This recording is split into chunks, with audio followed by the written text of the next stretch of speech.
You're not censored. You're not anything like that. So we got you Well, here. actually, the Biden administration is helping everyone that's to the right of the Biden administration get censored. So I'm just glad you're on the air showing people what the truth is. Well, I appreciate that, sir. All right, so my issue here is we always have these investigations, and even when Republicans are in charge, we have them, and nothing happens. They're like, oh, we have enormous evidence, whether it be Hillary Clinton's emails, whether it be Eric Holder in contempt. But when Democrats are in charge, you got Steve Bannon going to jail for 4 years. You got White House colluding with social media, saying you guys can't say what we don't want you to say. They're like that First Amendment thing. Nah, it doesn't apply to us. Are we going to see anybody perp walked here?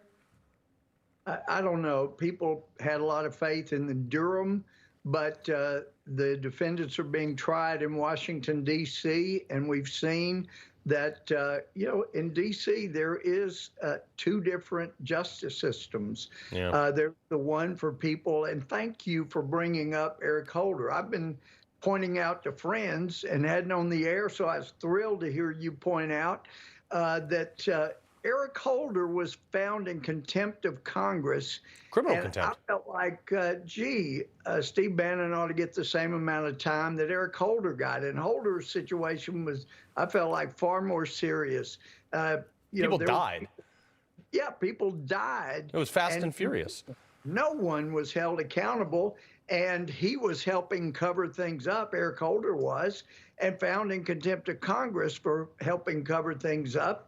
And he's still out there, never did a day, never indicted. He's still out there, helping direct traffic for the far left. Yeah. So it is outrageous what's going on. And I am thrilled that the Missouri AG is going after this, because these people need to be held accountable. And you're not going to do it in D.C. It's going to have to be out. And by the way, Carl, I've got a bill that we filed that says if someone is tried for a federal crime, assaultive crime, any kind of crime in Washington, D.C., they have their own choice of whether to be tried there or have venue in the district of the state where they reside, so that Republicans will have at least a chance of being found not guilty.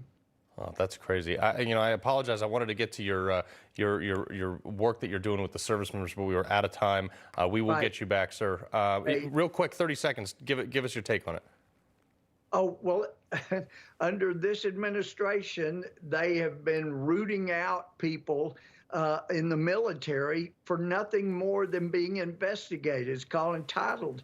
If they're investigated for, in this case, bringing other people in, recruiting them, and they got money for doing that, then they were investigated. And the investigation shows on their record, and it's gotten people thrown out of the military, losing pensions, losing their jobs. And that's got to be fixed, but Biden doesn't care. And that tells you more than anything about a president, how they treat people that serve in the military. Yeah. And this president doesn't care. If you're willing to write that blank check to your country, you deserve a little bit more respect than what Biden's given them. Absolutely. Congressman Louie Gohmert, we appreciate you being here, sir. Thank you. All right, folks.